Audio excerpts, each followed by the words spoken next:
Welcome to another edition of Damn TV with Damn Sam.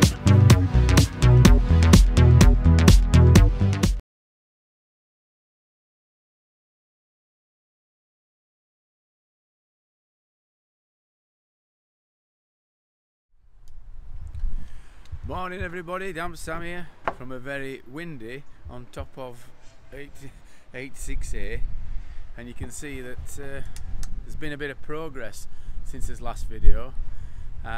Hopefully you can hear me alright. I've got wind cheater on camera, microphone, so it'll not be too blowy and blustery. Yeah, scaffold's up, and joiner came yesterday, started prepping everything, and we've now got some trusses on, so we'll be back on Monday to finish it off.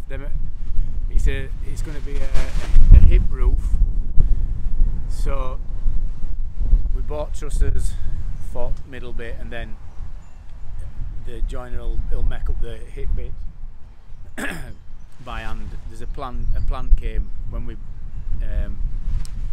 paid for trusses. We got all timbers down there, and we brought it all up. Couple of little issues we had at night, so got up this morning. Our sonny said we were shouting at about 5:30 this morning, "Mum, Mum." Turns out that roof was leaking in straight onto his bed, so I had to come out and then just try and patch the rest of this up. It's old bitumen felt roll, so nowadays it's a breathable membrane that goes on, and this was put on 20 years ago, and I think the roofer that put it on was still not yet in 20th century. I don't know when it came out, breathable thing, but some areas got ripped when it were when they were taking slates off and things. It does deteriorate over time. That's probably one of the issues with it. Got some tiles to go on top of the roof. You see they've come off. That was from when a valley was put on, so I had a roofer do valley, and you can just see where all them that's broke is where they've been knelt on valley. And when I was we had conservatory, I never noticed it.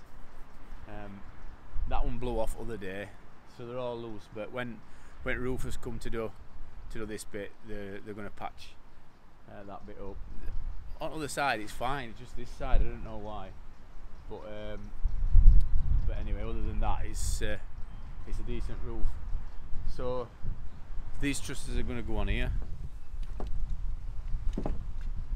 and then down middle we're going to have a valley.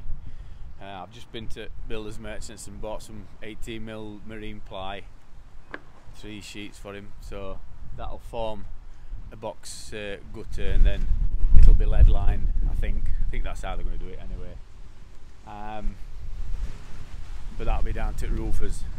I think on Planet they've said lead, but you know, I'll not be bothered whether they do it in lead or whether they do it in like that.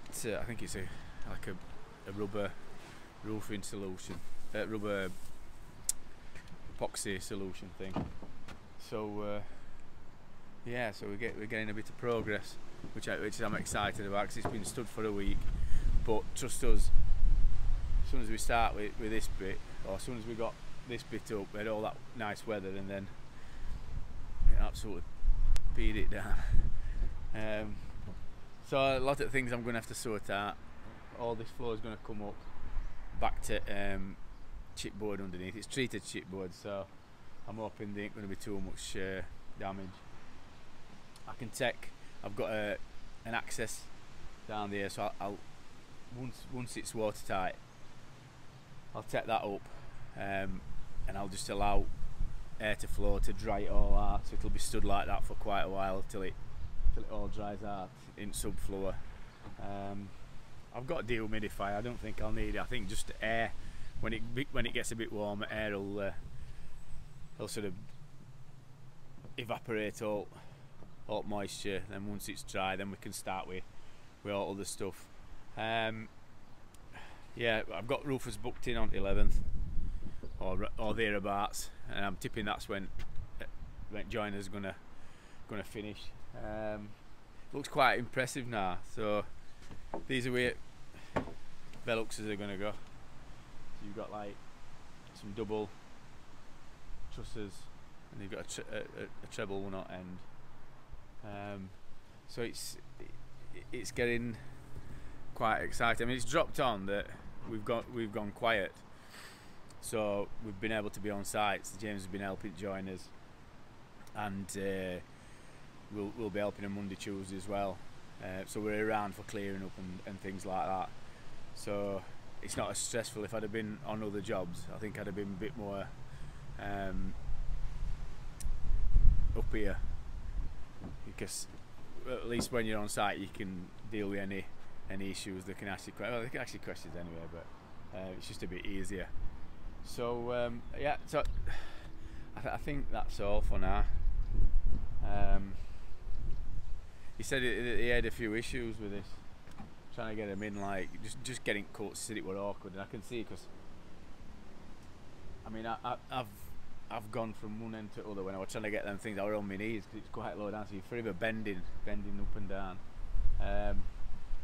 Not brilliant with site safety, because we put some of them across there.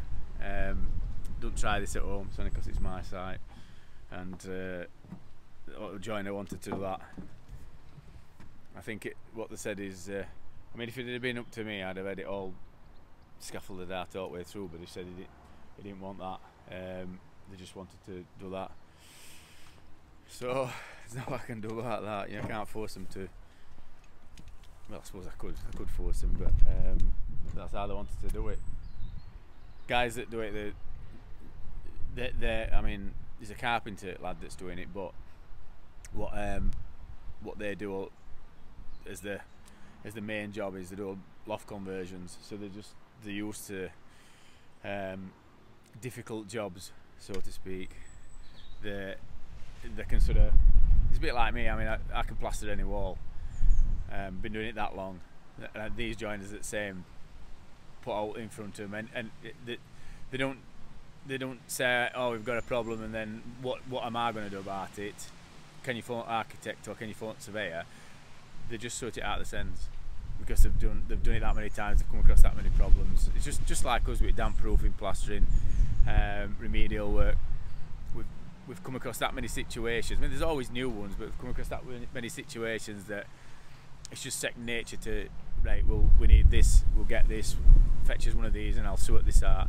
A majority of joiners that I use are like that. I mean, we all know them tradesmen that they normally work for people, turn up on site, and if there's an issue, that's it, down tools, phone up. I can't do it because we ain't got this, or because this has happened, or there's a vase of flowers in way, and she'll not shift them, and I can't shift them because I'm not insured. That sort of thing, you know what I mean? Tend to get them who work for bigger companies, and don't get me wrong, I've done it before. When I was a young un, I think I was about 20. Worked for Guardian Builders Supplies before mobile phones. Let me just add. And what we used to do is they used to send us to Harrogate. So I used to pick all my stuff up in Barnsley. Used to get it set off at 7 o'clock. Get me job. Fill up at garage. And it's where KFC is now. It used to be a petrol garage. Fill up there. Go to B&B's, Barnsley Building Materials. Pick my stuff up for a job. Drive all the way to Harrogate, or even sometimes to North Yorkshire, and there was never any communication with customers. But when we used to get there, you know what I mean, you'd throw a sponge at the door, you'd go to the telephone box. There's nobody in. I've been knocking, and knocking, and there's nobody in. What shall I do? Well, you best come home then. Did anybody tell me we were coming today? I don't know. So then you go home, and then you get a phone call. Oh, customer said they were in. So, threw a sponge at the door and they didn't hear me. A bit like these that drop parcels off nowadays. Yeah. sponge thrown at door, nubbed in. Right, so that's Damp Sam on site, getting some progress. So if you want to see a bit more and follow what's going to happen and how we're going to end up with an half decent kitchen, so Mel can do Yorkshire puddings in a double cook. I mean, that's the only reason we're having a kitchen this size, because Mel wanted 2 ovens, not one. She wanted 2 ovens side by side. She's seen them on telly, so that's what I'm up against. Damp Sam signing off, and I'll see you up next then.